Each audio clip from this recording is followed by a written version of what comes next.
It's that people are starting to wake up to this problem, and in particular young people are starting to wake up. And I think that's a very important factor. Increasingly, people and governments are realizing that doing things the old way is no longer an option. They need to harness the power of their populations, and they need to meet the challenge also with the private sector. So we believe in the UK that there is not a choice to be made between being economically successful and having green, environmentally friendly credentials. We believe that the two objectives are mutually sustaining. We believe that rapid economic growth is entirely compatible with a low-carbon economy. We believe that there is money to be made out of being green. It's smart business, not tree hugging. There is business to be made out of this, and this is a very important factor in achieving the right results. But we also recognize that making the transition is not easy. If it was, I think everyone would have done it by now. But with the right leadership and the right expertise, it can be done. It's not a question of whether we should do it or not. The map makes clear that, in fact, there's no choice. It's something that has to be done. Now, people of my generation may be able to muddle through, but those, the young, like you, I'm afraid do not have that luxury. Solutions are going to be required to this problem, and they're going to be required sooner rather than later if the predictions in this map are not to come to reality. But we, as I've said, in Europe and the UK, are ready and are sharing our expertise with you, and I think that it's one of the most important things that we can do here.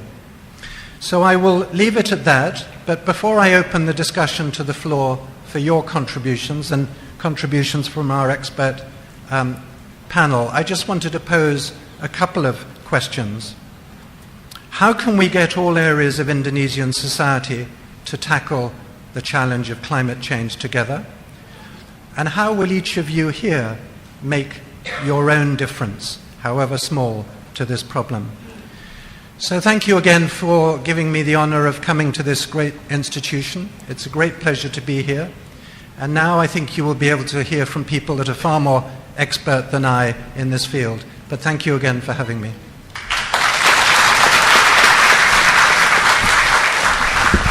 Thank you, Ambassador Canning. We'll continue with the unveiling of the map by the Ambassador and Rector Gumilar. Please come forward, Ambassador.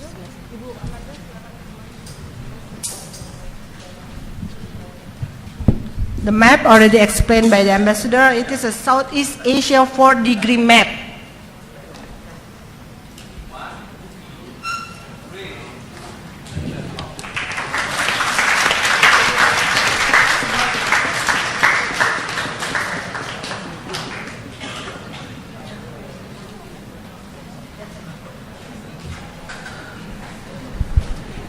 Ladies and gentlemen, this is what's called Southeast Asia 4-degree map, and already explained by the Ambassador. It is a model map about the 4-degree raise of the temperature. So it is a model map. Thank you, Ambassador Canning, Rector Gumilar, and Ibu Amanda. We'll continue with this speech by Ibu Amanda Katilinioda from Indonesian National Council on Climate Change, Dewan Nasional Perubahan Iklim.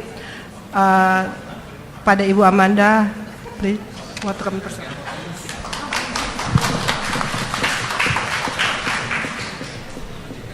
Assalamualaikum warahmatullahi wabarakatuh. Selamat pagi, ibu-ibu, bapak-bapak. On behalf of the Indonesian National Council on Climate Change, I would like to thank the University of Indonesia for hosting this event. Ambassador Canning, I hope my Indonesian is better than yours. UI is famous for its reputation as an educational institution, as well as a place for hosting great events, in fact, world events. 4 years ago, even before the National Council on Climate Change was established, UI students organized a climate change event attended by 600 students, and Professor Gumilar was there too, informing the students and encouraging the students to talk and study climate change. So let's give a big applause for the University of Indonesia. And every time I come here, the campus is more beautiful than ever. And also UI is a place for climate change experts. My colleagues and seniors are here who always help us with research, with seminars, workshops, and education. We have Pak Komara, we have Pak Budi, and of course Dr. Yatna, who have been working with me for more than 20 years. And as we know, Ambassador Canning, the British government is always active in the field of either science or the negotiation of climate change. When we hear Ambassador Canning talk about climate change, at first I thought he's the UK negotiator because he really understands the issue very well. And as we know, the British government also encouraged lots of climate change activities in Indonesia, such as the Climate Champion, as well as the British Council's effort in developing climate change modules for children since the elementary school up to high school. And also, I would like to commend the climate change exhibition at the British Museum. I think it's the most sophisticated educational exhibition on climate change in the world. So I hope there could be some activities where we can have students go see the British Museum, especially its climate change exhibition. I work at the National Council on Climate Change as its coordinator for communication, education, and information division. And I'm also the national focal point for the UNFCCC, or the United Nations Framework Convention on Climate Change, in areas related to education, training, public awareness, public access to information, public participation, and international cooperation. So this event today really helped our activities, that we could inform other countries that there are lots of Article 6 related activities in Indonesia. The National Council on Climate Change is chaired by the President of the Republic of Indonesia. It has 17 ministers as its member, as well as the head of the Climatological Meteorological Agency. And we at the Secretariat work to assist the National Council on Climate Change members with their activities. There are lots of activities related to students and academia. The National Council on Climate Change annually has the Indonesia Climate Change Education Forum and Expo, which we will have next April, from April 19th to the 22nd. And the National Council on Climate Change also organized Youth for Climate Camp, where we have maybe about 50 University of Indonesia students attended the Youth for Climate Camp. So ideally, what would we like the students to learn or to know about climate change?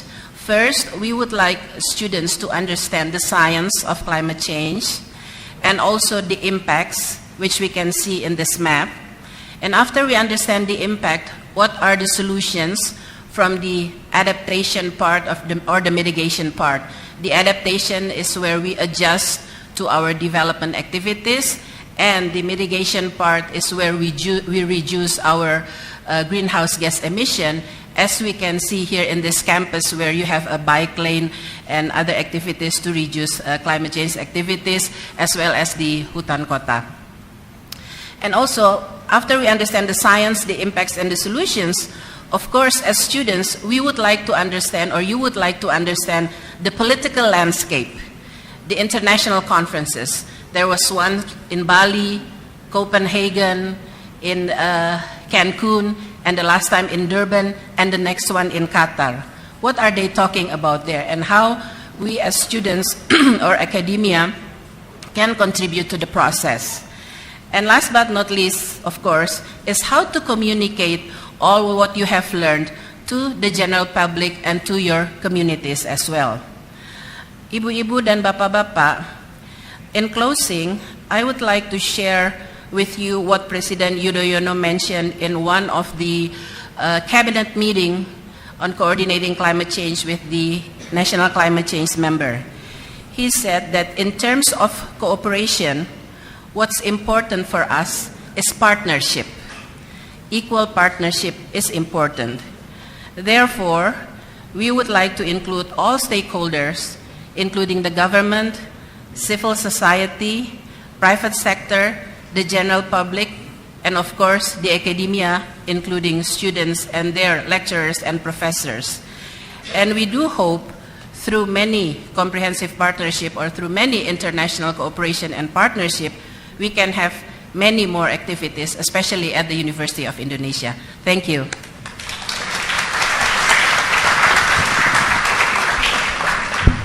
Terima kasih, Ibu Amanda. Thank you for Ibu Amanda for a very enlightening speech.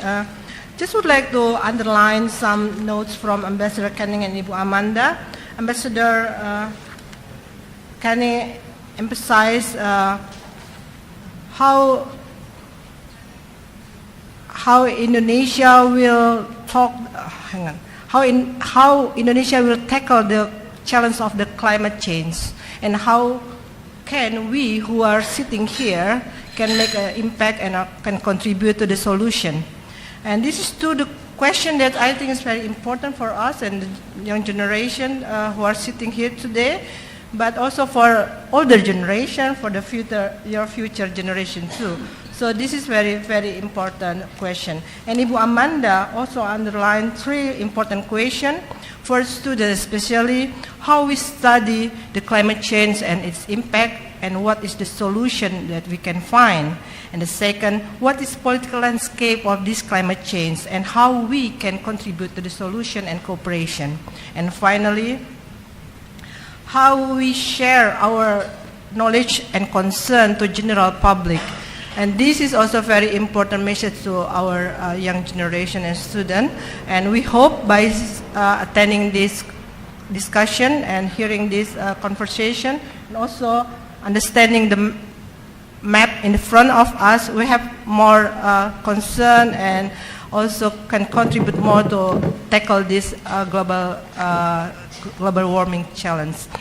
I would like to continue with discussion and invite questions from students, colleagues, and professors regarding the topic that have been spoken by Ambassador Canning and Ibu Amanda. But we also have Mr. Mark George and Mr. Stuart Bruce to help answer the question. So please. Bapak, silakan satu. Yes, Bapak Jatna. We have that lady with the blue veil, and 3 dulu ya. Please, Bapak. Pak Jatna.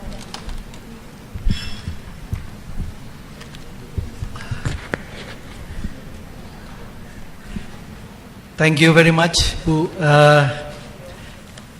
Your Excellencies Ambassador, Ibu Amanda, Mr. Marx and Bruce, and Pak Rektor, and ladies and gentlemen. I am the chairman of the Climate Change Research Center at the University of Indonesia.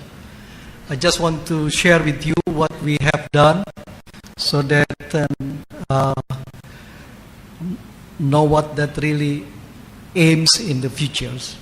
Just to let you know that we just really basically knew last year we established the center. Even though I think Pak Rektor already mentioned 4 years ago we hosted an international meeting on the climate change, and also international meeting with the 40 universities around the world on the water and climate change. And the last one, we also hosted the adaptation strategies for Indonesia, how they cope with the climate change.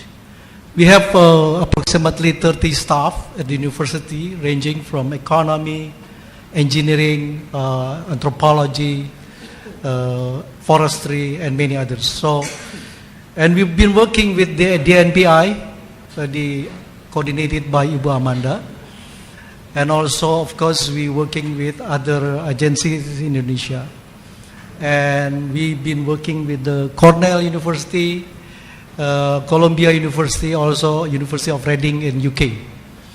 Hopefully that we had big university now in collaboration, Bandung Institute of Technology, and also Bogor Agricultural University.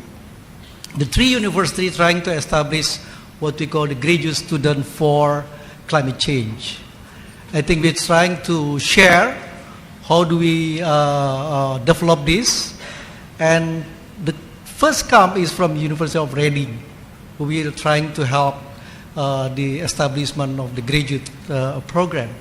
So hopefully the ambassador and two advisor for the climate change, I hope that you can also help us in implementing this proposal. The one that I really would like to comment on this issue, I like to see the map. I mean, it was really amazing to see that 6 degrees in Borneo and 5 degrees in Sumatra. It was really amazing that I think Indonesia has really come to that 100 years is really high. I don't know if we don't do, as the President mentioned, that we have to reduce 26% or 41%. I think we may have to come up with some disaster in the future. And we have been, our staff has been calculating the model. We may have to lose 2,000 islands in the future, unless we do tackling this climate change. But again, as the university, I guess that we've been doing also training. We're hosting the training, REDD training, Climate Change 101 for general public. So I hope that we can collaborate with the UK in order to magnify this training so that in the future not only the students but also the general public, especially in Jakarta. It's so easy here. You can see that our forests, we have 100-hectare forests, to be learned how that really we can see the carbon footprint in Indonesia can be seen from the university. I think the effort from Pak Rector on even the green matrix, we're trying to get university to be more green because we have to start with our first before we telling everybody. I think that's our message. The third one, we would like to see that Indonesia has more than 500 tribes. I think we cannot say we can do all things with one shot. That's why I thought that we have a lot of anthropologists who have been working, for example, we're discussing with a lot of anthropologists, how do we use this? Because local community, basically, they have their traditional right, they have traditional knowledge, and we have to appreciate it. I think by having a lot of university in collaboration with other university outside, I think it's making more and more knowledge coming out from the field. I think that's from us. Thank you very much, the ambassador, for the opportunity. Thank you very much. Thank you, Dr. Yatna. And next, please mention your name and institution. And the third, will you come forward and stand over there, please? Thank you. Supaya tidak membelakangi. Nama saya Erli Janata, saya dari Pasca Sarjana Hubungan Internasional. My name is Erli, and I'm a student. I have some points that first you're talking about, both of you talking about how to tackle this problem. We cannot just empower having cooperation with the state, but also having cooperation with all the stakeholders, including the civil society. But there's a problem that bother me. I watched this program a couple days ago. In Borneo, the people have less intention to preserve the forest because for them, the economical value is not there for them. I mean, it's easier for them just to kill the orangutan and then kill the mother and then sell the babies to I don't know, maybe people who likes exotic animals. For them that's more economical. Or maybe it's easy for them to cut all the trees and then plant for palm oil, palm tree, for example. So what I'm saying here is that in reality, you have these people who actually there to preserve the forest, to take care of the forest, but they do the other way around because they don't see any values in preserving the forest. So is there any